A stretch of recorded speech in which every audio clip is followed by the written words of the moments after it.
In this video, we are going to introduce how to write a professional resume. We will cover the basics and best practices. These are the key components of any resume. We are going to take a look at a sample resume to see how these sections are formatted.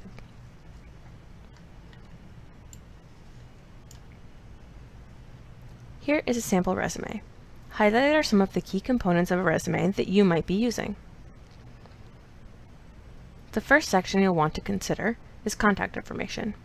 This should include your name, phone number, email address, and geographic location. Next, you'll have education.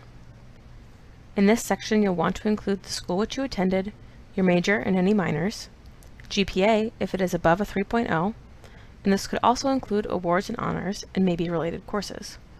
This student has elected to put their relevant courses second. The next section you'll want to consider is skills. This contains your technical competencies. Think things like lab equipment, software, hardware, etc. Only hard skills belong on a resume, but you could also consider adding a language competency if that is a skill listed in the job description. The next section you'll want to add is related projects. Here you will include information about labs, senior design, independent research, club projects, or any independent projects that you've done. Then we'll get into work experience. This can be both related to your major and additional work experience outside of your program. This student has elected to include both. They have chemistry and molecular biology here as tutoring experiences, which is related to their major, and then 2 office assistant positions, which are not related to their major.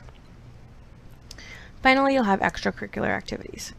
This section might contain volunteer or leadership experience, any activities or interests potentially inside or outside of your major.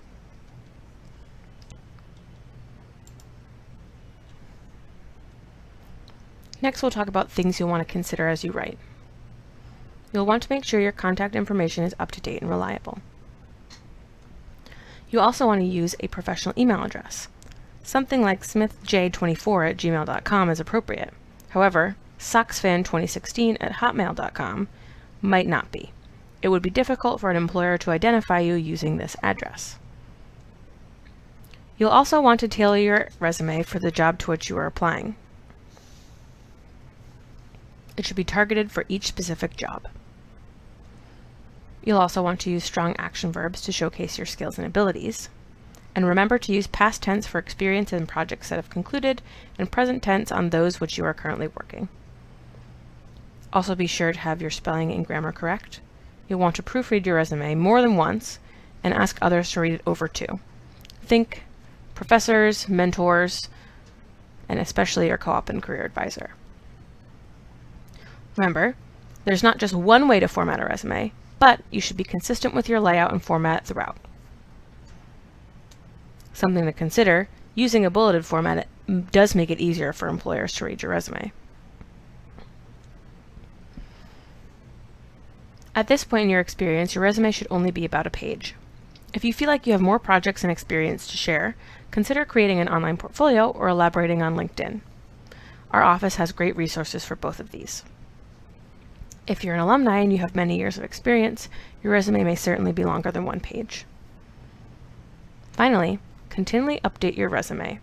You don't want to forget your experiences, so write them down as they occur. Additional things you'll want to consider. You don't want to include the complete address of any past employers. It takes up unnecessary space on your resume. You don't want to include salary information either. Never exaggerate. Recruiters are good at identifying this. You'll also want to stay positive. Even if an experience you had wasn't positive at the time, you can always talk about how you grew from that experience instead during the interview process. You'll also want to avoid using an acronym or initialism without spelling it out first. We all know what the CIA is, but it's important to spell out Central Intelligence Agency just in case somebody else doesn't.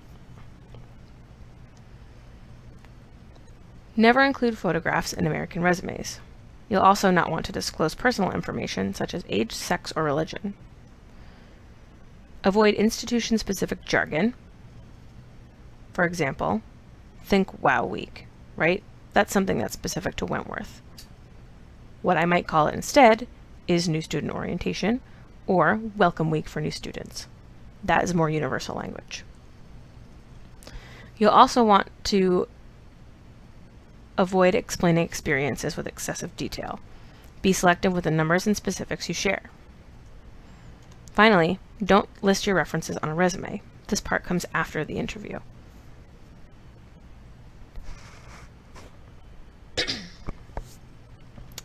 The majority of you will use a bulleted format to describe your project work and experiences.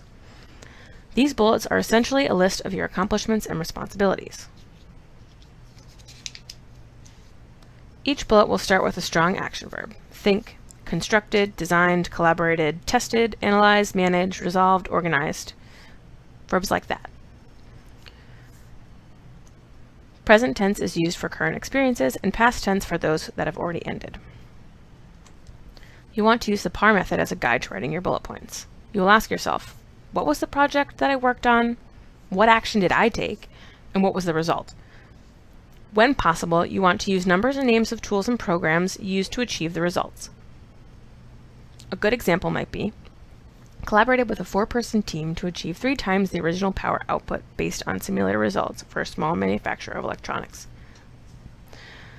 Bullets are important for both related and unrelated experiences. You can show an employer your transferable skills through your achievements at jobs that were not related to your major. Next, we'll take a look at another sample resume. And here we'll talk about formatting. First, you'll want to think about using reverse chronological order.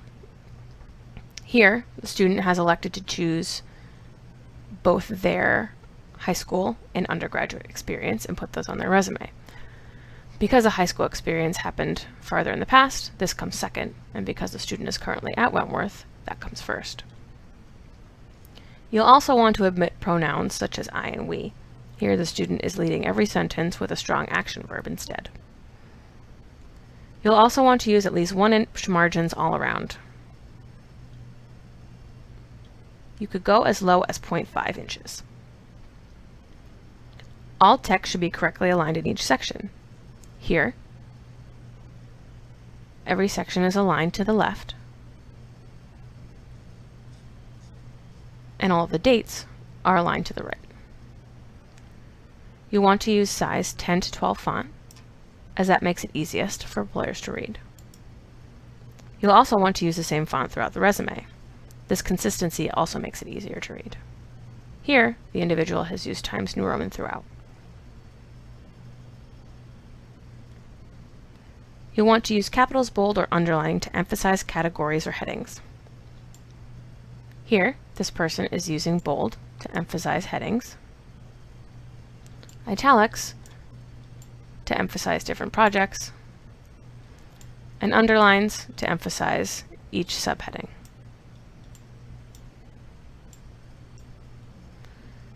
Be careful not to overutilize capitals or bolding, as this can make the resume start to look busy.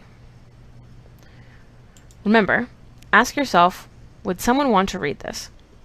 Is there enough white space, and is it easy to find my relevant experiences in the classroom and out? Finally, you'll want to remember the most important thing is that your resume should be tailored to fit the qualifications for each individual job posting. Do this, and you will set yourself apart as a strong candidate.